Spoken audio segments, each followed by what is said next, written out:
엔비디아 시간에 6.87% 폭락을 했습니다. 자, 망했나? 자, 전 세계 모두가 기다려온 엔비디아 실적이 지난밤에 발표가 되었죠. 역시 주식은 예상과도 별개로 움직이기도 하고 쉽게 수익을 주진 않는다. 그죠? 지금 요런 거예요. 내가 자주 가는 고깃집이 있어요. 갈 때마다 사장님이 서비스를 줘요. 오늘 갔는데 서비스를 콜라를 주고, 자, 그 다음에 갔더니 서비스로 소주를 주고, 자, 그 다음에 갔더니 서비스로 맥주를 주고, 자, 그 다음에 갔더니 삼겹살을 1인분을 더 줘. 그 다음에 갔더니 소고기를 1인분을 또 줘요. 갈 때마다 서비스를 주고 갈 때마다 더 좋은 걸 주니까 이 사람은 이 가게를 단골로 계속해서 이제 가겠죠. 오늘도 삼겹살에 소주 뭐 삐리빠르 한잔 할까? 그러다가 오늘 또 가는데 또 서비스를 주는 거예요.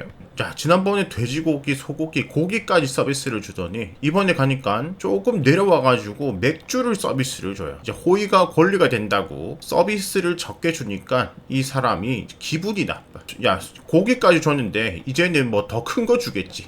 더 큰 기대를 하고 있겠죠. 서비스가 점점 커지는데 이제 더 큰 걸 말하게 되죠. 그런데 맥주 서비스 주는 데가 어디 있어요, 그죠? 이 가게에서 서비스를 잘 줘도 기대 이하가 되는 거죠. 이 인하무인의 손님은 지금 엔비디아가 그 상태이다. 지금 오후 3시 50분 경인데 시간의 곳에 조금 더 내렸네요. 0.94까지. 시간에 말고 정규장은 이렇게 끝났고요. 엔비디아 정규장에서는 마이너스 2%, 지금 시간에서는 마이너스 6%대 하락을 해주고 있습니다. 지금 모든 인공지능의 선두가 엔비디아이기 때문에 다들 집중을 한 거다, 그죠? 엔비디아의 2분기 매출 실적이 시장 예측치를 상회했다. 시장이 예측한 것보다 더 나았다라는 거예요. 실적 잘 나온 거예요, 그죠? 자, 2분기에 300억 4천만 달러 매출을 올리고 0.68달러의 주당 순이익을 기록했다. 이 순이익은 월가 예측치 0.64보다 0.04달러나 높습니다. 너무 잘 나온 거예요, 그죠? 이것도 잘 나온 건데 이거보다 더 잘 나왔다. 1년 전보다는 매출이 122% 급증을 했고요. 자, 이제 2분기 실적 발표가 나왔고 이제 앞으로 3분기가 또 남아있겠죠, 그죠? 3분기 매출은 325억 달러 또 더 늘 것으로 전망이 되었다. 이 전망치 역시 월가 예측치를 상회한 수준이다. 다 좋아요. 근데 다시 영상 초반에 단골 가게의 심보로 들어가는 거죠. 주당 순이익을 보면은 0.11에서 0.27로 150% 2배 이상 상승했어요. 그죠? 그 다음에 0.27에서 0.4까지 1.3이 증가를 했고 0.4에서 0.52, 1.2가 상승을 했고 0.52에서 0.6이 0.9가 상승했고 상승폭이 100 몇십 %씩 계속해서 상승을 했었죠. 그죠? 그는 지난번에 0.61이었는데 이번에는 0.68 0.7이 증가를 한 거예요. 증가를 했다, 성장을 했다는 말인데 이전에는 요렇게 성장했는데 이제는 요렇게 성장했다. 여기에 대해서 시장이 실망을 했다는 거예요. 그죠? 실적이 예상치보다 더 잘 나오고 야, 우리만큼 잘했어 라고 자랑을 했는데 사람들은 에이, 예전에 이만큼 줬잖아. 이번에 요만큼밖에 안 주네. 실망. 요런 거예요. 그러면 요런 심리가 왜 생겨나고 있냐? 길게 보도록 할게요. 뭐 다 필요 없고 너무 올랐다. 더 크게 봐가지고 각도만 보자고요. 각도가 또 이렇게 올라갈 수 있을 것인가 라는 의문이 드는 거죠.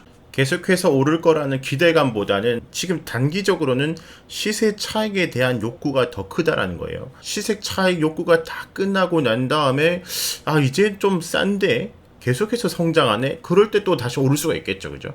자, 이 실망감으로 이제 조정 가능성이 생길 수가 있다. 그죠? 엔비디아가. 주가도 너무 높았고, 지금 현재 주가가 직전 고점 돌파까지 얼마 남지 않았어요. 최근 고점 대비 7, 8%만 오르면은 전고점 돌파가 되는 거였거든요. 그런데 이렇게 주가가 높은데 이거 전고점을 돌파할 만큼의 엄청난 실적인가?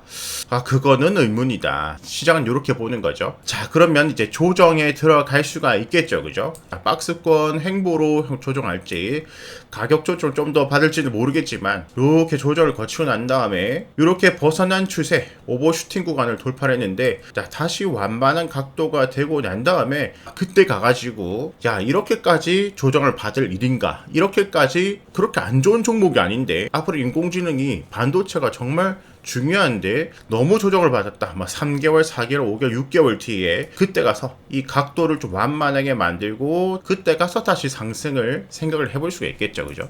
그러면 엔비디아가 조정을 받으면 미국 증시가 폭락으로 망할까요? 물론 엔비디아가 급격하게 하락한다면 미증시 하방 압력을 줄 수가 있겠죠. 그런데 미국에는 엔비디아 하나만 있는 것이 아니라 엔비디아 하나가 우리나라 삼성전자처럼 전체 시총의 몇십 프로를 차지하는 그런 것도 아니고 여러 시총 큰 덩치 큰 애 중에 한 명이다. 이렇게 덩치 큰 애 뭐 마이크로소프트, 아마존, 애플, 테슬라, 메타 덩치 큰 애가 엄청나게 많아요. 오히려 엔비디아가 조정을 받으면 지금까지 주도를 했던 엔비디아에서 다른 섹터, 다른 종목으로 주도주를 터치할 가능성이 있다. 터치를 해주고 엔비디아는 좀 쉬고 있다가 충분히 조정받고 몇 달 뒤에 다시 올라가는 그런 걸 생각해 볼 수가 있겠죠. 지난번에도 쭉 상승을 했다가 조정을 받고 또 상승하고, 자, 상승 조정 상승 조정으로 갈 만한 위치죠. 그죠? 자, 엔비디아가 조정을 받으면 미국 증시가 폭락 하락한다가 아니라 미국에는 엔비디아만 있는 것이 아니고 다른 종목으로 주도주를 좀 변경을 시키고 섹터도 좀 변경을 시키고 그런 다른 종목 다른 테마로 순환매가 올 가능성이 크지 않겠나. 결국에는 제일 중요한 거는 9월 6일에